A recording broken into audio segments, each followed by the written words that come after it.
and then our intro, and then we're live. She always does that. She goes live as I'm like mid talking. So it's kicking off our International Women's Day, but our week, and the whole theme internationally for International Women's Day, it's too many internationals in that sentence, is choose to challenge. And so we decided to do this week and getting different people on who have all challenged so much in their lives, and to chat about that really. And what better way to kick off than this trio? I mean, look how ugly they are, come on. This trio, the Buxton, the Tonia Buxton, Antigoni, Sophia Buxton. Tonia is known for livening up loads of different TV cooking programs and well-being and wellness, author of I don't know how many books, but just an all-round guru. She's done a Sistr webinar, and Losie went away making turmeric lattes and sticking your head in like buckets of cold water. So she's a fountain of all tips and knowledge. And I like the challenge. I like the challenge bit, because I think that you have to choose to be challenged to be fulfilled and to continue, especially as women.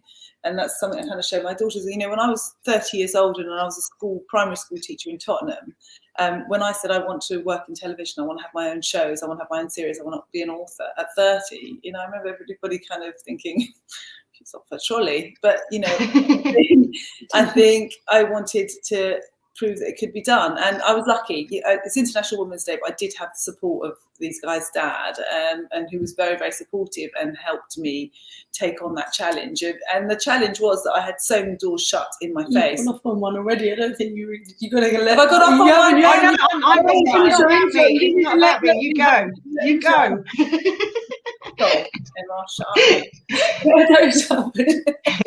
No, you go, Tonia. Keep going. But actually, do you know what? One thing you said about the partner, I always say to girlfriends when they start going out with someone, or what do you think of him? And I'm always like, it doesn't matter whether I like them or not. It's, do they let them be you? Do you feel you can go out and rule the world and do anything you want? Because so many times you might have a nice, you know, a really good looking, or, you know, a nice partner who gets on with your mates.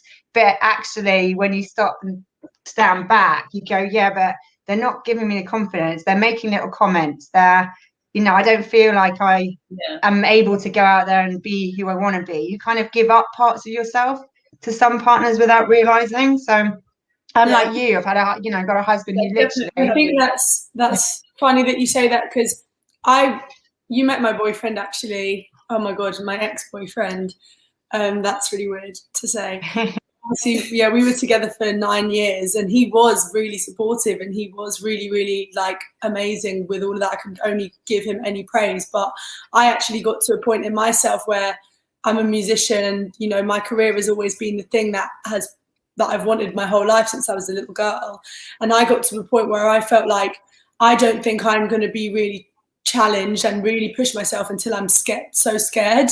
So, you know, we've kind of split up, because a big part of me has felt the need to kind of take control of my life and be on my own and figure out who I am as an adult on my own, because we were together, you know, since I was 15, so I've never really been on my own. So I think it is that balance though of finding a really supportive partner, but also I do think there's points in life where just having somebody to lean on sometimes keeps you in your comfort zone a bit too much, and that was what I was kind of worried about. Which was amazing when Tonia told me. I was like, oh no! But then I was like, actually, as you said, when you've been together with someone since you were 14, you don't know what it's like to be on your own. You don't. I often say to friends, and when I was very single in my 20s, that was when I found myself. That was when I realised what made me tick, the selfish bit of like, actually I'm making these decisions and these choices with no one else affecting. No one else. Well, that's the thing, because even if it's not in a you know, I know that I could have said, oh, I'm going to LA for 6 months, he would have supported it. But every day when I'm making conscious decisions about little things, you've got somebody else that you're thinking about and that you're putting your energy into and that you're worrying about. What I didn't want was, like, I didn't really want to have anybody to blame for me not getting where I need to be, if you know what I mean. I didn't want to get down the line and look back and be like, oh, well, maybe if I'd been on my own, and maybe if I'd been a little bit more pressured, and so like, I didn't want to lose. I kind of need to know that win or lose, it's on me and only on me, and all the decisions I'm making are based on just like me moving forward rather than anything else. So maybe if it's meant to be, it'll be. Yeah. Well, yeah. Exactly. That's very true. But as women, I think we do need to draw in on our own power, because a lot of the time our energies are going out to nurturing others, which is a good thing. It's what makes us women. But maybe sometimes we just need to focus and get on with it, and or at least know that like you tried that. Even if it ends up being actually without that support system, I'm way less productive. It's just figuring that out and ruling that out. Yeah, and also maybe what we're talking about, challenges now. Yeah, and so your challenge is you've got this music career that I have the fear. There's a fear there. So the challenge is to do it completely on your own and push. I don't have a backup plan anymore, if you know what I mean. And I think I needed to eliminate a backup plan because it was making me feel maybe even subconsciously just safe, which sounds like a really spoiled thing to say. Poor you, like you had a really great boyfriend that would have had you forever, I would have been cool. But then it's that thing where I'm like, I need to have my own thing, and I need to make sure that I've done everything to obtain that. Yeah, the fear bubble, isn't it? And that not many, and challenging. Too many people just stay. It's very easy to stay in like a little, in your comfort bubble, and a lot of women do that with, not wanting to jump and launch a business or go out on their own. And because Tonia, you started teaching, didn't you? Sort of what did you want to change?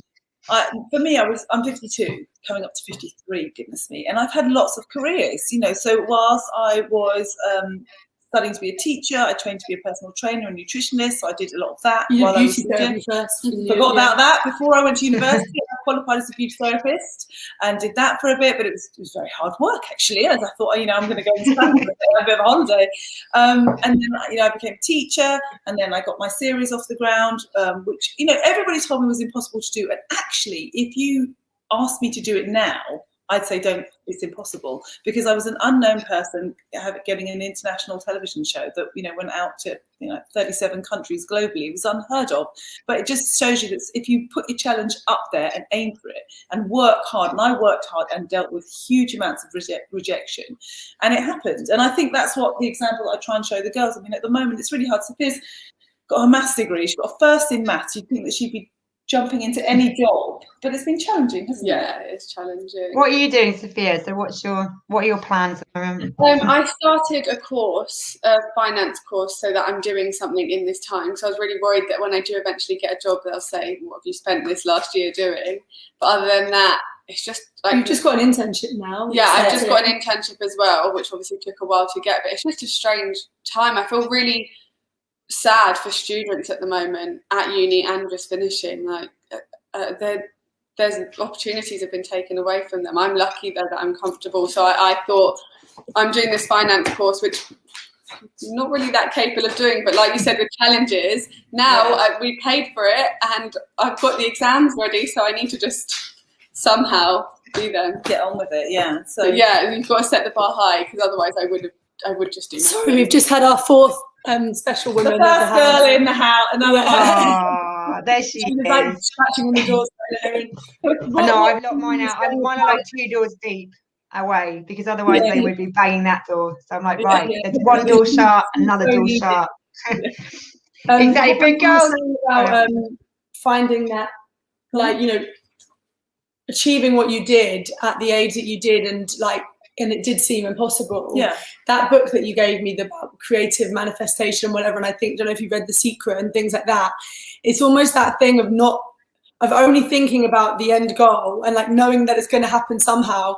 Once you start thinking about all the little steps and how many impossibilities there actually are and how many obstacles there are, that's when it actually is harder.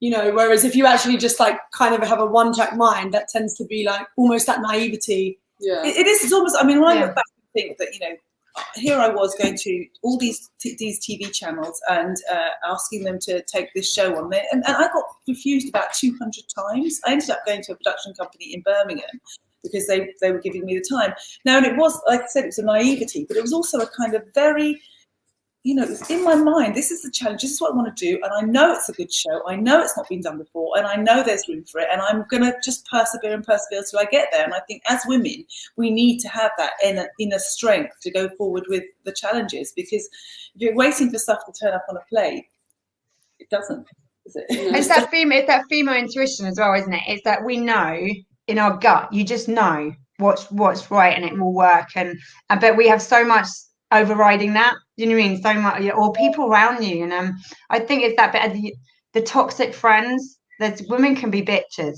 girls can be bitches, and you don't realize, you know what I mean, you just have people you think are friends and they're there smiling at you, and you don't really realize actually what's coming out of their mouths, and little negative. I wrote a song a while back. It's not actually one I'm going to use, but it was about that thing. Do you ever have you ever had somebody in your life that you tell them your good news and you almost sense their energy go weird, because they should be happy for you, but they're not really happy for you? And that's that thing that I think can happen quite a lot with anybody.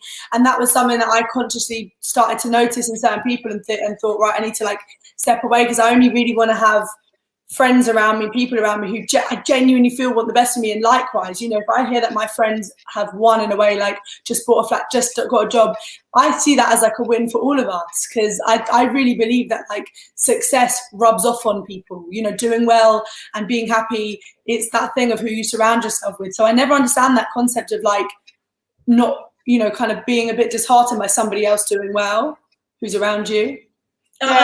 I was a lot older, which, I mean, and Tiffany's really young and she's learned that lesson. It took me years. I was into my 40s before. Me too. Me too. I'm still getting rid of friends now. Yeah. I had friends that really did.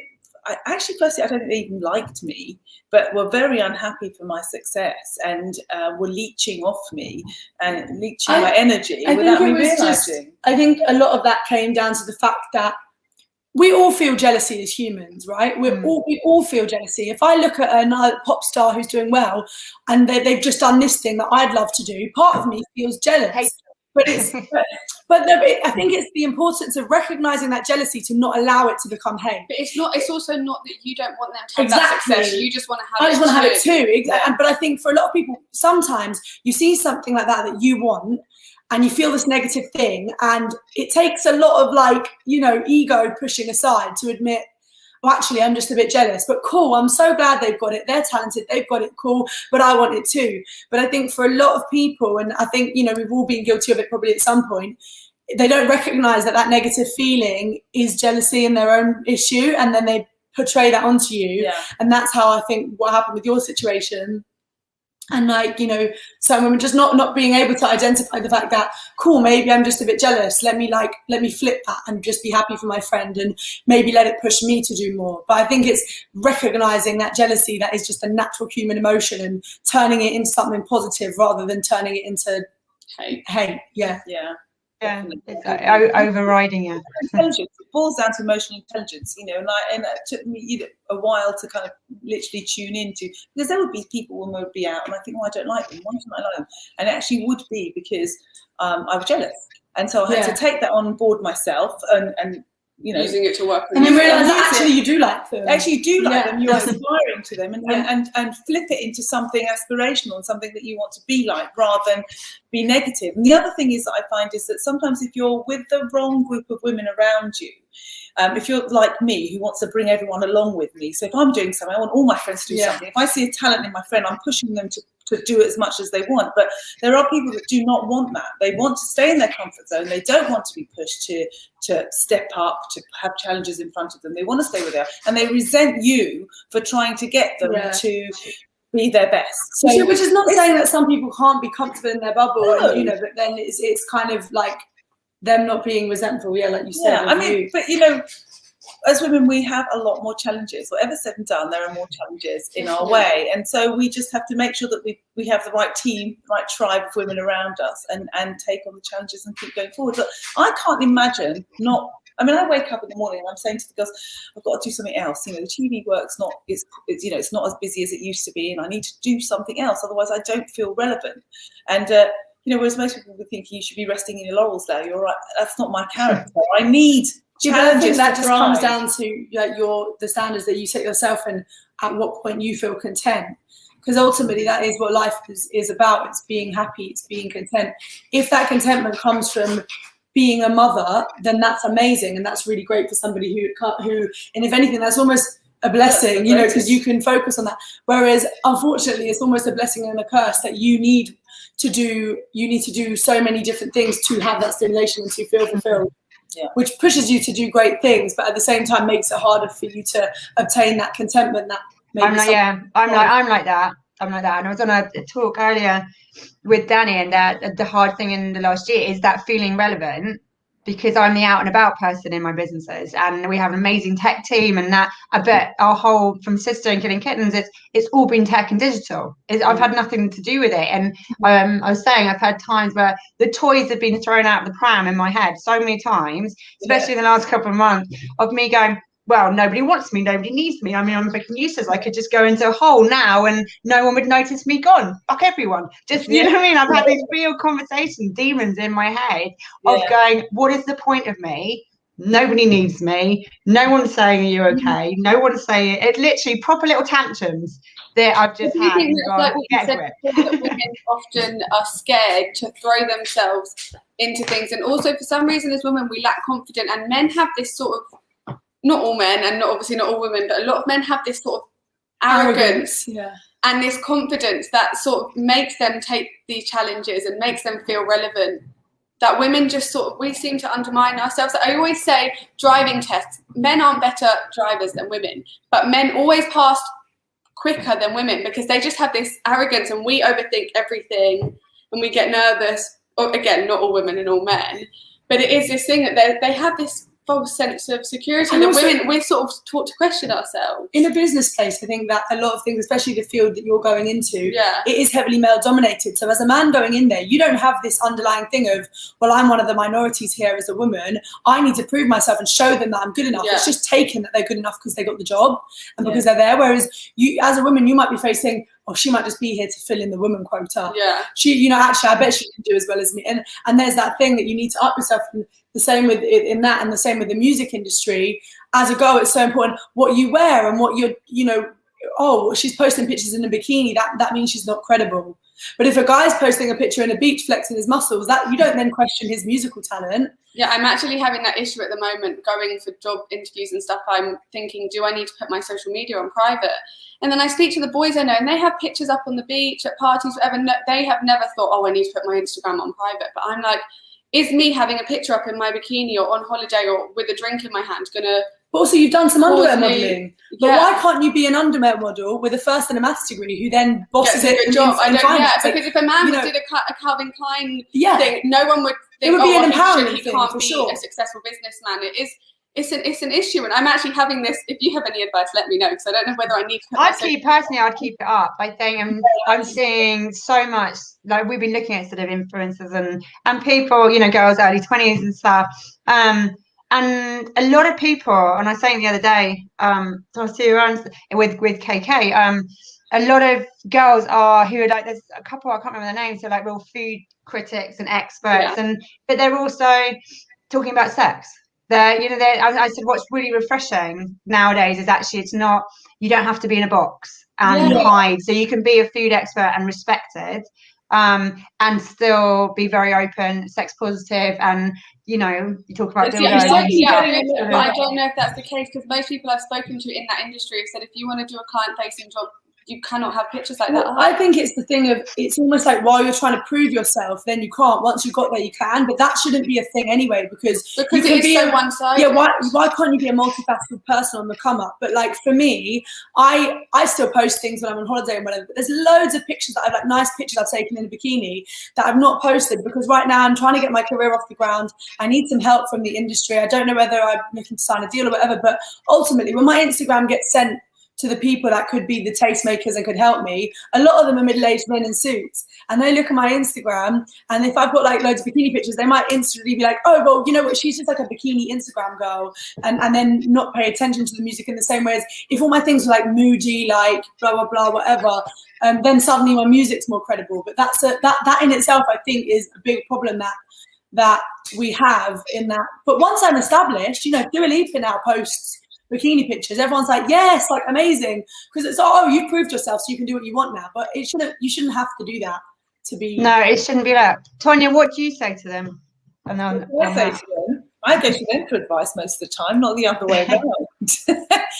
I think it's really difficult because I think different industries have different bars, and with Sophia wanting to go into finance and maths and things like that, I do think she has to tread a little bit more carefully, not to block herself. Well, no, they're out. I know, but you just, I'm confident that horse has bolted. Yeah, I'm confident that Sophia would walk into an environment like that and boss it. Yeah. But unfortunately, at the moment, because I know what her communication skills are like and her social skills are like, but this world that we live in now, it's not about your social skills and communication. You don't see people anymore. You don't look them in the eye. You don't have these conversations. You can't read them in a way. People are starting jobs over Zoom. Yeah, and this is a difficult thing because most people who are in that industry do a maths degree. They are actually the one place that they are a bit limited is socially, and they actually much prefer the way it is today rather than going for a face-to-face interview. Whereas I'm like, if you give me a face-to-face interview, I'm sure you'll like me. A lot of people on online, on my CV and stuff like that. I'm not that likable. It's the difficult. I think that and as women in particular, I think we can bridge that gap of. The techie side, the kind of very mathematical techie in the kind of zone side. We all need someone who's going to bridge the gap between that and the people that put money into these businesses. And I think women are the ones that kind of flourish in that. And you would be fantastic in that because of the skills that we have to learn from very young to communicate, to get ourselves heard, to get ourselves seen and respected. So even in the sense of just, in the workplace, I was talking a friend of mine who also works in finance, and she was like, if you were to be found out dating a guy in the office, it's like it would look so bad and it would suddenly look like, oh, she's like that. But if a guy's dating a girl in the office, it's like a hero status. And that's something that she has to deal with. She kind of kept a relationship under wraps for that reason. Also, I don't want this, which is so unfair. This kind of looks like we're man haters, which are really not. We just hate No, don't worry. You're not coming across as man haters. I don't like that either. It's just the imbalance in certain things. It shouldn't be the double standards of the same thing meaning a different thing if it's female or if it's male. That shouldn't be a thing. Yeah, because then on that there is the you got to tread carefully, but then there's also that sort of, well, actually if things need to change, then be part of the change and go, no, this is who I am, and own it, and run the risk of actually it might have some doors shut, but actually it might open some other doors. Because that's the thing, I've encountered in the finance world that there are two camps. There's still the real old school, but then there are a lot of firms who are having more and more women higher up and coming through and changing it. And so you might, and as you said, on the social side, it's a real niche. It's like with anything, a lot of men who are feminists, it's important for those men to stand up and say that, because as women we can make the change, but also the men who are forward thinking and who have our backs, which there are men like that, especially in this generation. But you're starting to see that, and you see it in certain personalities and whatever online that are saying, no, we can't treat our women like this, and we have to give them the respect and value that they deserve. So I do think it's there is, like you said, there's that old school generation that maybe won't change in certain people's mindset, but there are a lot of men now who are for the movement of women having that quality. Yeah. Well, and who do you want to work for? And that's the thing. It's sort of, do you want to work for a setup where that really matters and that has affected you getting a job? Because really, if they care, I don't belong in that company because we clearly don't have the same ideas. So it's true. It's just accepting that certain doors will be shut, but they weren't the doors I should have gone through anyway. Yeah, it's sort of owning it, isn't it? And someone's asked about and actually, Tonia, you're being as old as you are, about ageism, about the whole argument around ageism, and how have you? It's really harsh, and there's a whole completely different rule for men and women, especially within the media and all industries. I think men can be older and women can't, and it's wrong. But it's going to take a long time, and we have to fight quite hard to make sure that we change that. It shouldn't matter, because that audition you nearly got. My mum nearly got an audition once. And it was an amazing role. They liked the look of her. It was all right. And then they said, oh, 1 minute, you are under 40, aren't you? She was like, no. And they were like, oh, you can't have the job. And it's like, but you thought she was under 40. So why does the actual age matter? And then it was like, no, sorry, you can't audition for this job. No, you're too old. I think that this is kind of one of the last kind of big things, isn't it? Ageism, especially for women within industry, that has to be taken down. Yeah. And we just have to fight really hard to make sure that doesn't happen anymore. We are relevant. We're working, like I said, I could quite happily change careers now. You know, I'm over half a century old, and I'm ready for something new. But previous generations of women weren't as interested as we are in moving forward. They were but it wasn't accepted. They weren't even told that they were allowed to be interested. If you think about like in the 50s, really going back, like women weren't given the option of being interested. They were raised to think one thing. I completely agree with that, but I also think that there is a pressure for a lot of women to do things that they don't want to do continuously. If you want to stay home and enjoy your retirement and do stuff like that, then you should do it. But ageism should not come in the way. And I think there's bias on both sides. No, because that's a really interesting flip side, in the sense that there's the women who, like now, being a housewife and raising a family is also a very credible, completely, if that's what you want to do.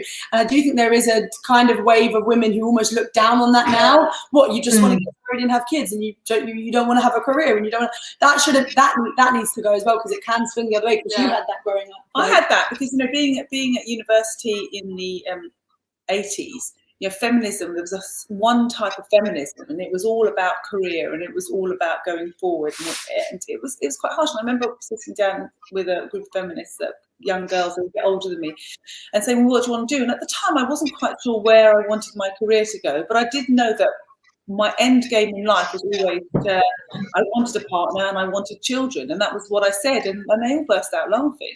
And I remember, because I was about 15 or 16 at the time, and these girls were a few years older than me, and it kind of mortally wounded me, because they were my heroes, and I being laughed at by women that you look up to, especially slightly older girls, it really upset me. And I look back now and realise that feminism, there's nothing wrong with it, and feminism is very, very broad. It's very broad. To be an empowered woman is very broad. You are an empowered woman if you stay home and you bring up your children. For me, that's the hardest job. I was going to say, that's hard work. I couldn't do it. I have huge respect, and I'm the same. Feminism to me is choice and what drives you. And I generally have girlfriends who all they've ever wanted growing up was to be a mum. That's their drive. That wasn't my drive. It's kind of happened by default, getting shit-faced 1 year, and then they just kept coming. But it wasn't something it wasn't a plan. It wasn't what drove me. It wasn't what the be-all and end-all. And whereas some women do, and there's no where I could do it. It's the hardest fucking job in the world. I've almost slit my wrist in the last 2 months of having one of them, just one out of the 3 at home. It's a choice thing. It's just about choice, and there shouldn't be an opportunity, and there shouldn't be judgment. Either way, you should just do what makes you happy, because that's ultimately what it's about, is it's being happy. So what I do like about this new wave of feminism is, at least because I've always liked makeup, hair, jewelry, fashion. I've always liked that. But back in my day, back in the kind of 80s, you couldn't be too lipstick and makeup-y and call yourself a feminist, because it was kind of a little bit looked down on. Whereas now that's broad. The point of feminism is to be who you want to be. That it just, and it's also the choice. I think it has come back round. It is. It is a shift, and I love that, because to me that's what feminism has always been about. So we went through the hard ass, like when you and me were younger, where actually you had to have a job. That was it. Otherwise you were letting the side down. And now actually it's quite nice to see it's sort of back of like, actually it's choice. It's all definitely. And it's about the looks as well. Like if you want to be super glam and you want to wear makeup and you want to shave everything off your body, that's up to you. And if you want to have hairy armpits and hairy legs and do whatever, like not wear any makeup, that's up to you as well. Like you're not a feminist if you just do one or the other. I know I've got epic lockdown legs going on. I'm not going to lie. There's probably a few men out there going, who are these wives and partners? We had to get lasered all. Yeah, but all my laser appointments have been cancelled literally in the last year, so we need that.